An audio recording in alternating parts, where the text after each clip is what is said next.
Hi, I'm Sarah Muse. I am here interviewing Ingrid Chase.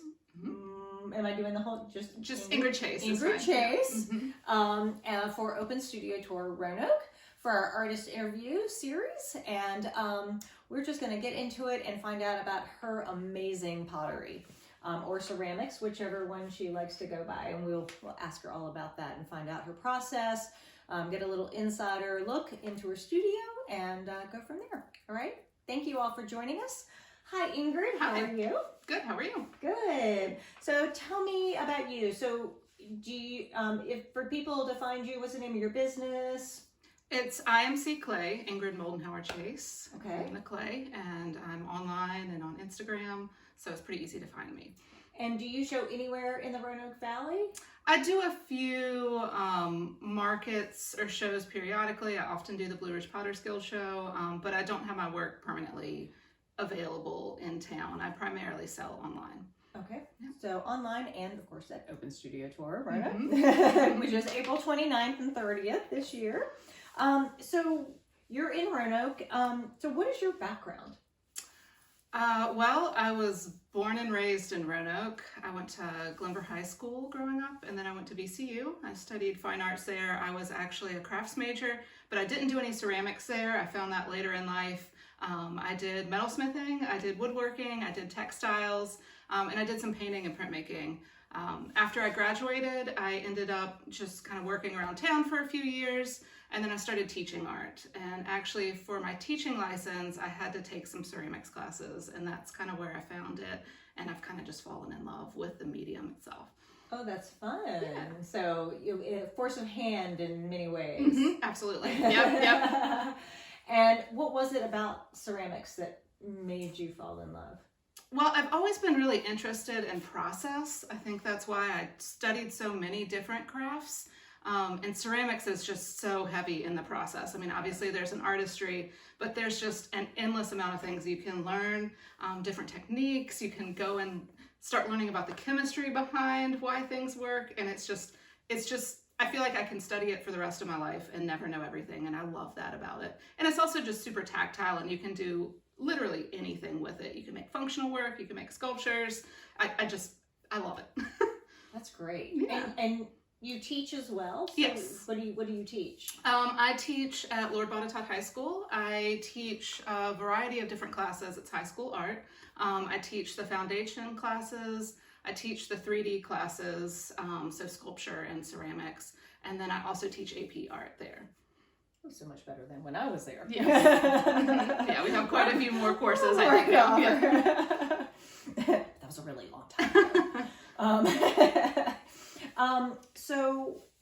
So your background, have you always been an artist? Do you feel like you've always been? Yeah, I mean, I think I really found it in high school, and it's something I did feel like I kind of just took to pretty quickly. I mean, I do remember as a really young girl, I would pretend like I was an artist, and my mother's an artist as well. So, I would do different things with her, but I also remember wanting to teach, and so it's funny, it took me a while to figure out to connect those two things.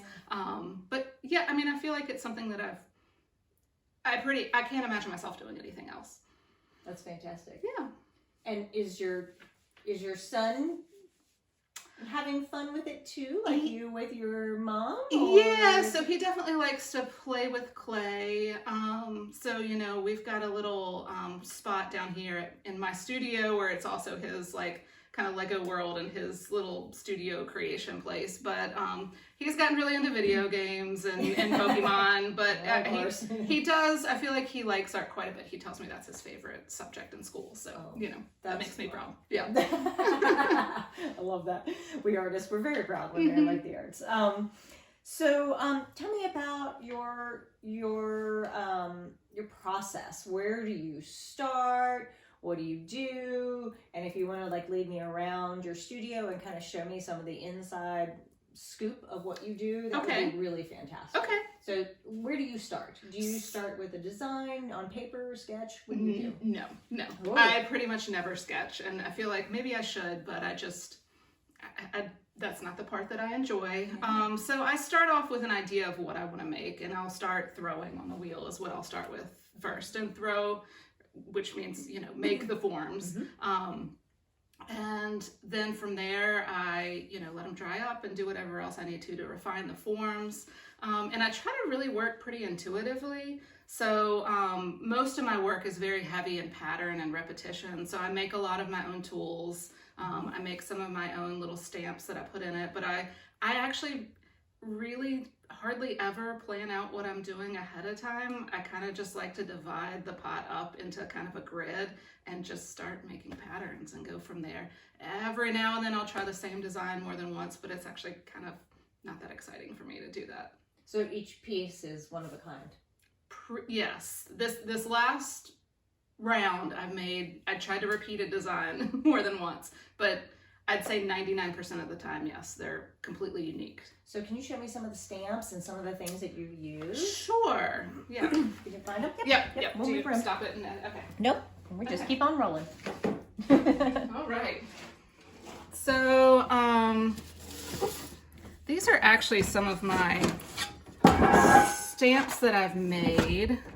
And you can kind of see, I'm glad I have those there, but those are actually pieces that didn't work out. So I make them out of clay. I've made them in a bunch of different ways, but I just, you know, they're really pretty pattern heavy. They're not really necessarily supposed to look like any image, although, you know, I feel like sometimes like this stamp right there, I think looks very floral, you know, but it's totally unintentional. I kind of just go with it. I make all of my stamps and texture tools. I don't use anything that is, you know, manufactured. So these are left over from when I first started doing pottery. And, you know, I pretty quickly noticed and realized that I love texture, but I just don't like the idea of having a texture on there that somebody else might have. So I make all of my own stamps with that. And these are actually my rejects. They're ones I don't really use that much. So I've just got a whole bunch of them that I'll use. And sometimes I do, like this is part of a cookie cutter that I'll cut apart and press designs in with that. I really don't like to carve that much. I like pressing things into it. So yeah. So you're using just a regular slab. So you roll everything out and then you form it, or how do you, or like some of your cups, you're throwing those. Oh, so yeah, then you're stamping afterwards. Yes. So what I would do if I was stamping this, and it would be a lot easier if I worked with slabs.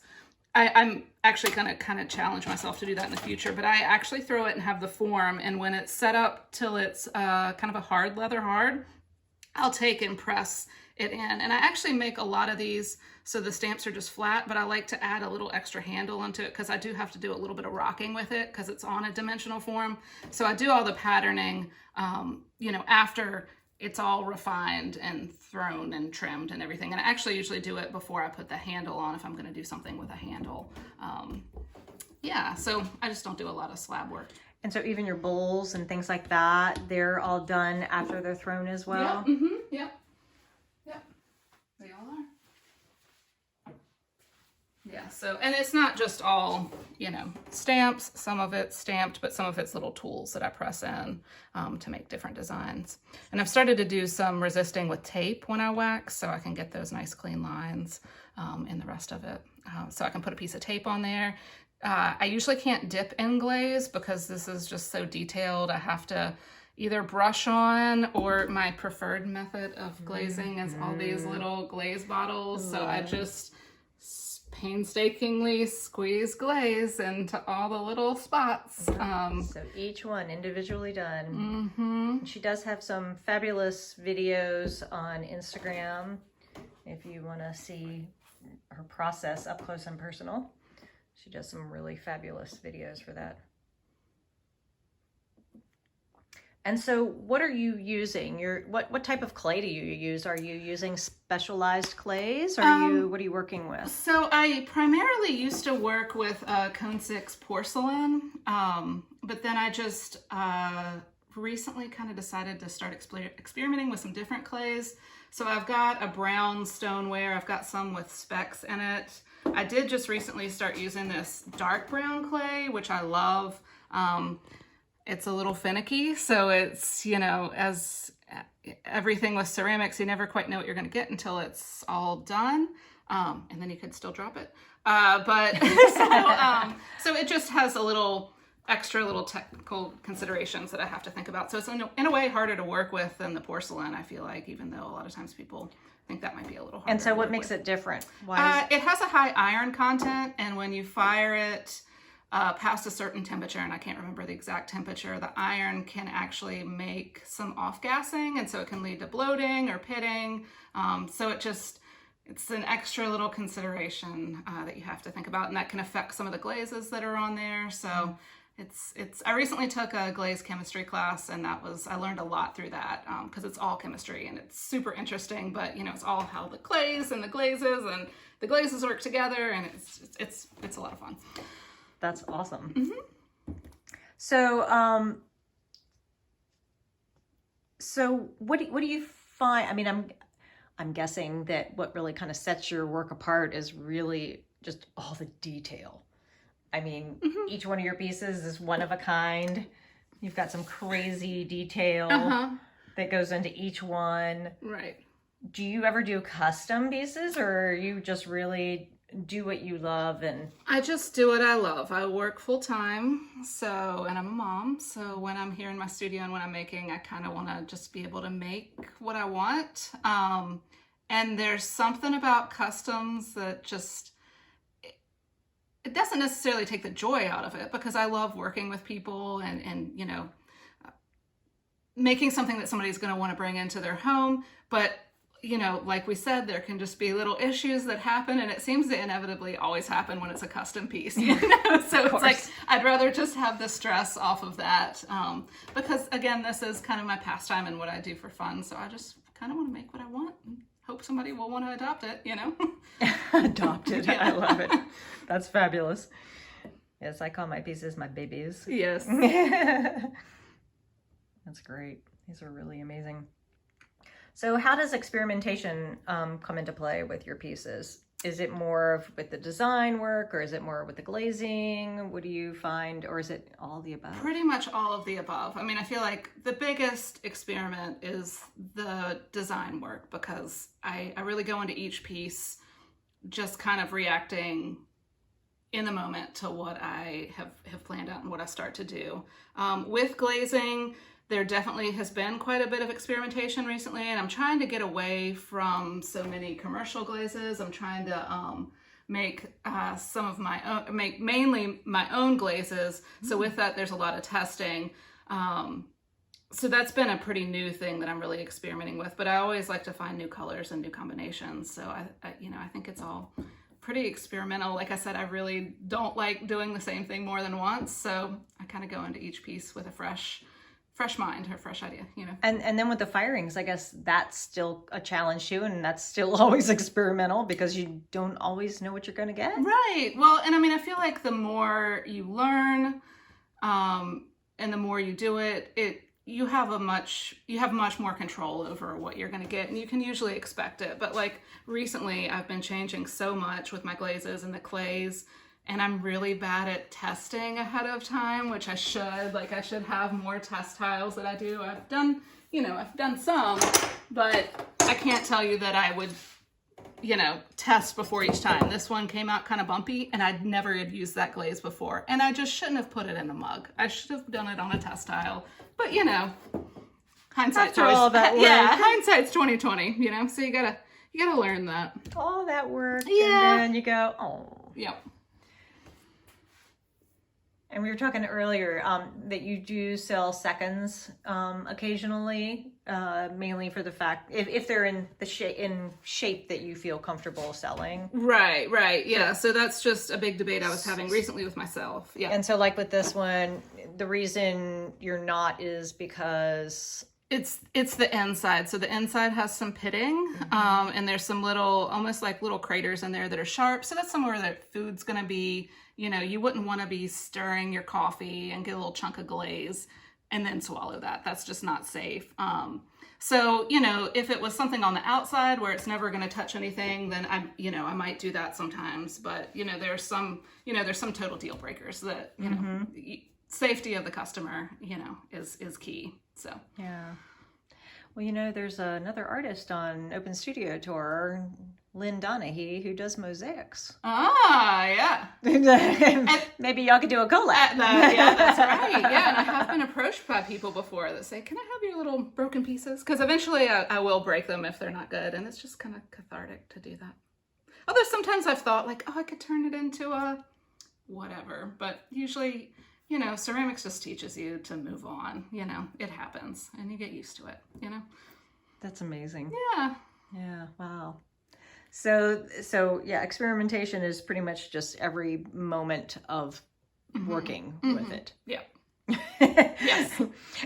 And you're throwing, so do you do any slab pieces, or are you always using the wheel for things? I have definitely in the past. I do some. I don't do a lot. I mean, I sometimes make little trays and things. This isn't glazed, but that's with a slab. So this is what it looks like before it's glazed. And this is actually porcelain, even though it looks brown. So I stain it with a red iron oxide because I just kind of like that texture. I like that it brings out the texture. And then I glaze over it, and most of it, you know, where it's really thick, you might see some of that coloration change where the iron is. But where it's thinner, it just burns off with the glaze. And so I have done some, and I would like to start trying to do more. So hopefully by the time actually Open Studios comes around, I want to play around with doing some slab mugs, because, you know, obviously this process, doing each one by hand each time takes a long time. So I'm wanting to have some options of kind of speeding up the process. So there can also be a range of prices for some of my mugs, because, you know, it can get expensive, and I understand that. So to be determined, but there might be slab mugs in the future.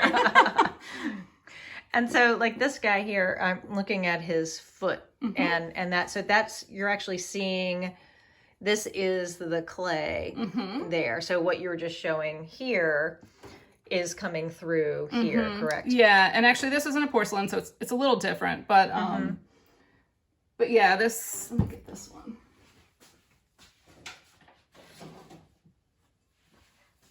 So this is, it actually still isn't porcelain, I thought it was. But yeah, you can see like it's just a little bit of a different color there. And it's just so pretty though, how it comes through, because it's showing how much work you put into each one of those. And right.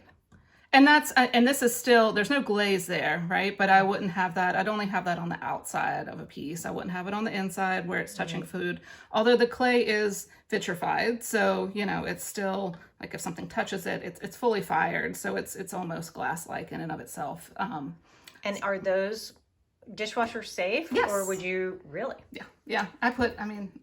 I'm lazy. I put all my stuff in the dishwasher. You can put it in the microwave as long. I did just start experimenting with some gold luster. So gold luster can't go into the dishwasher or microwave. Right. But and anything else? The copper luster? The copper glaze is dishwasher safe. I mean, it's always best. You know, the dishwasher can be hard on things, but my thing that I collect are handmade mugs, and I put them all in the dishwasher just because. That's amazing. Yeah, I will not put your copper one in the dishwasher. I appreciate that. Will not do it. So what are some of the details that make your piece different? And you know, so each one is doing its own thing, but why do you think it sets it apart? Well, I feel like I've got a pretty clear style, even though each one looks different.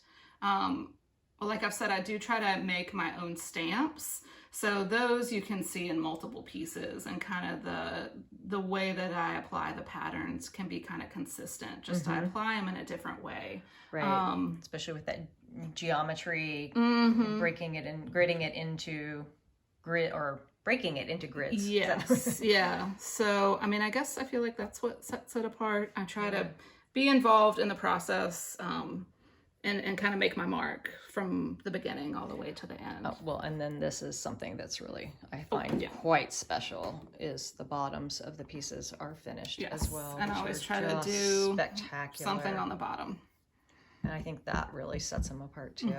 Well, and that's what I always tell my students, and don't look at that. I haven't sanded the bottom yet. It's not quite done, but the little just white came bit out on the there. kiln. Yeah. This is what it looks like when it comes out. There's still more work to be done. But I tell my students, I say always think about the bottoms, because they're like, oh, it doesn't matter.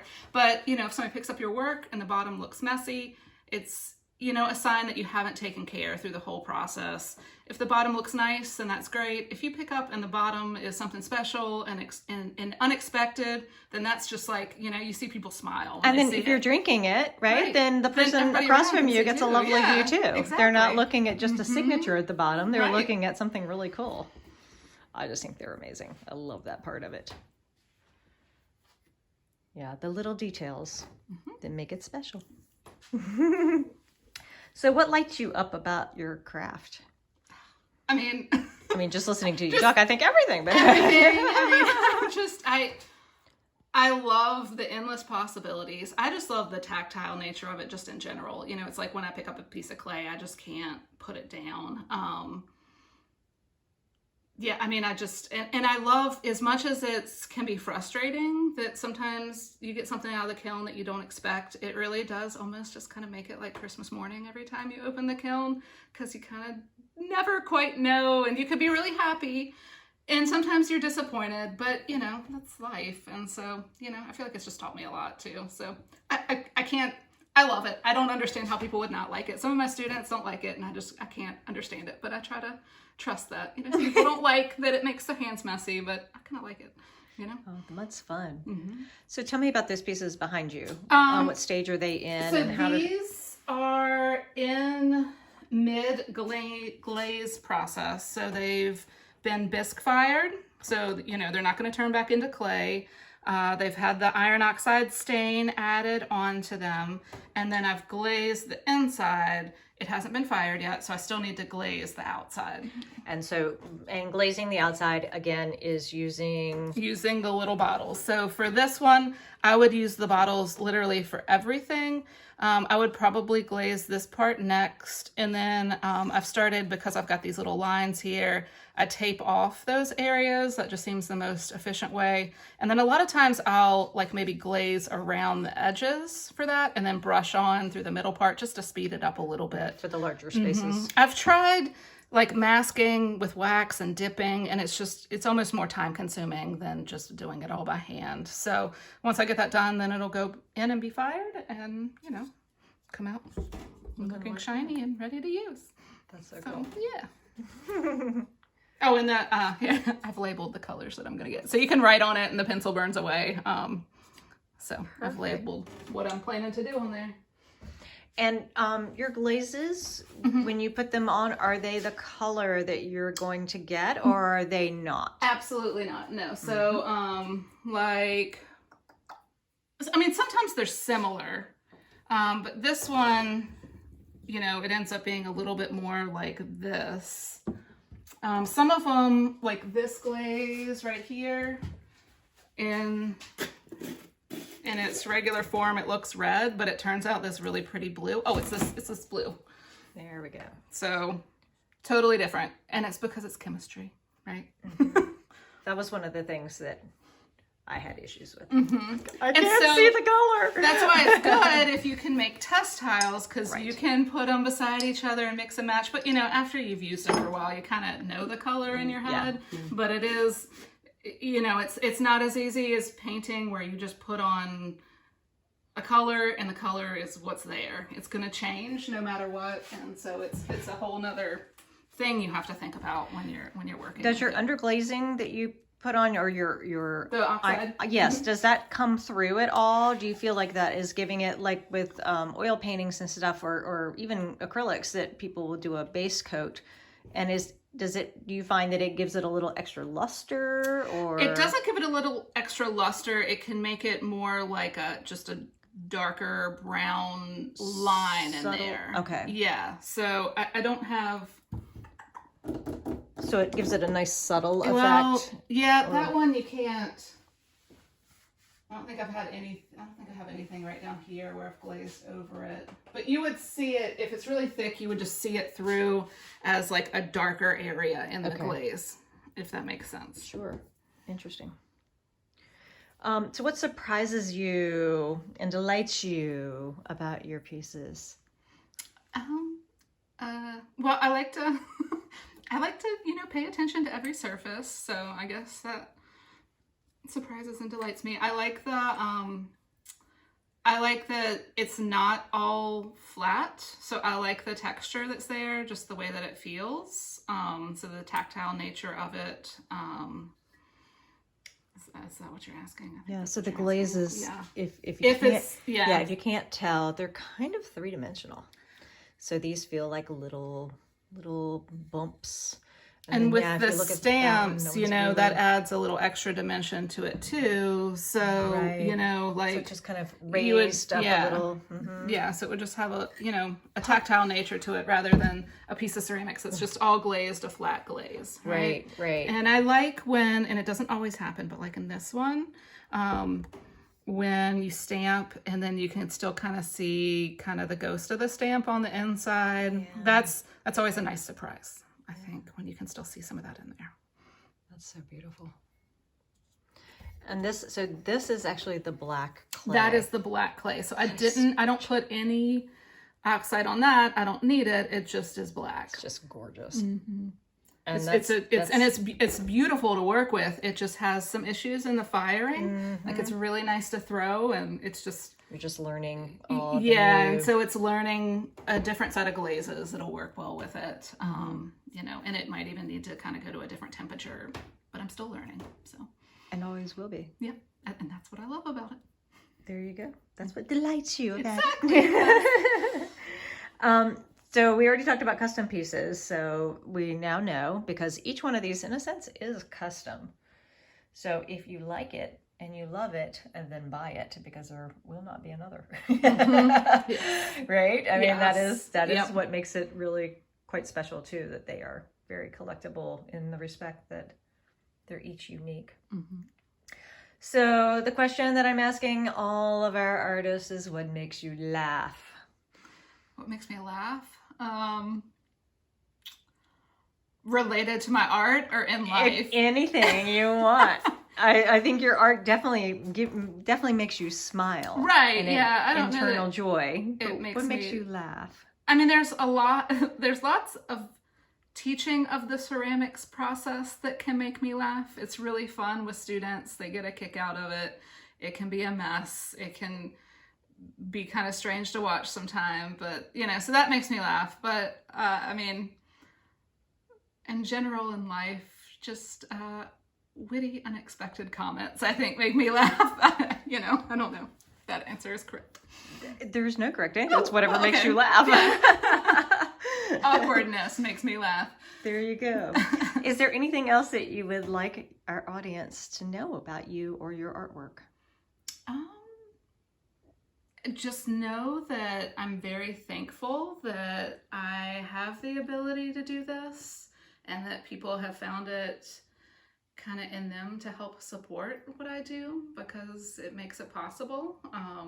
I started selling initially just because I wanted to support the habit of wanting to make things, and then it's really opened up a lot of doors for me and helped me make new friends, and it just makes my life really exciting. So I guess really just want to say thank you to people that like my work, that give me nice comments, because I mean, really, that's kind of what life is about, right? Like finding something that brings you joy, and it's this like never-ending joy to me. So thank you to people that support that. That's fantastic. Oh. So where can people find you? Where I live or online? Online. Okay, mm-hmm. Yep. So I am primarily on Instagram. I think sometimes things post through to Facebook, but I don't check that very much. So my name is IMC Clay. I think it's IMC_Clay. And we'll link it down below. Perfect. Yeah. And then that has a link also to my website. So I have items posted there, but I'm pretty active on Instagram. So if you want to see more about my process, see more of my past work, there's a lot of stuff there. So I do a lot of videos too, so you can kind of see behind the scenes of how I make things. So. And they're fabulous. Well, thank you, Ingrid. We appreciate it. And thank you all for watching and showing your interest in the artists for the Open Studio Tour Roanoke. We appreciate you. And come join us April 29th and 30th. Ingrid will be here in her home studio with 2 other artists. Yes. And so come on out and join her. For more information on that, you can go to the website, which is linked below as well. And we look forward to seeing you. Thanks so much. Thank you.